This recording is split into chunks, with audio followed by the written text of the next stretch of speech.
एक बार की बात है, एक राजा था। चाहिए उसका एक बड़ा सा राज्य था।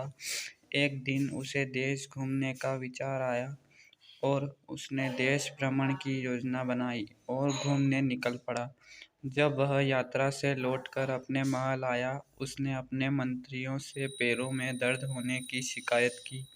राजा का कहना था कि मार्ग में जो कंकड़ पत्थर थे वे मेरे पैरों में चुभ गए और इसके लिए कुछ इंतजाम करना चाहिए। कुछ देर विचार करने के बाद उसने अपने सैनिकों व मंत्रियों को आदेश दिया कि देश की संपूर्ण सड़कें चमड़े से ढक दी जाए। राजा का ऐसा आदेश सुनकर सब सकते में आ गए, लेकिन किसी ने भी मना करने की हिम्मत नहीं दिखाई। यह तो निश्चित ही था कि इस काम के लिए बहुत सारे रुपए की ज़रूरत थी, लेकिन फिर भी किसी ने कुछ नहीं कहा। कुछ देर बाद राजा के एक बुद्धिमान मंत्री ने एक युक्ति निकाली।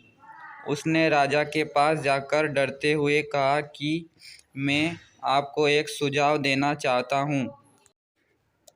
अगर आप इतने रुपयों को अनावश्यक रूप से बर्बाद न करना चाहें तो एक अच्छी तरकीब मेरे पास है, जिससे आपका काम भी हो जाएगा और अनावश्यक रुपयों की बर्बादी भी बच जाएगी।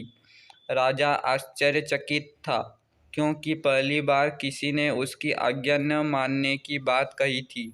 उसने कहा, बताओ क्या सुझाव है?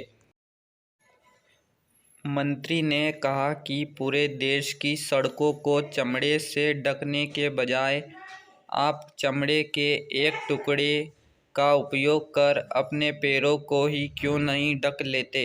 राजा ने अचरज की दृष्टि से मंत्री को देखा और उसके सुझाव को मानते हुए अपने लिए जूता बनवाने का आदेश दे दिया।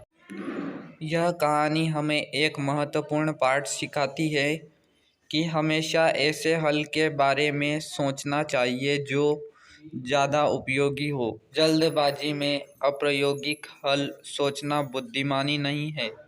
दूसरों के साथ बातचीत से भी अच्छे हल निकाले जा सकते हैं। वीडियो को लाइक, फॉलो एंड शेयर ज़रूर करें।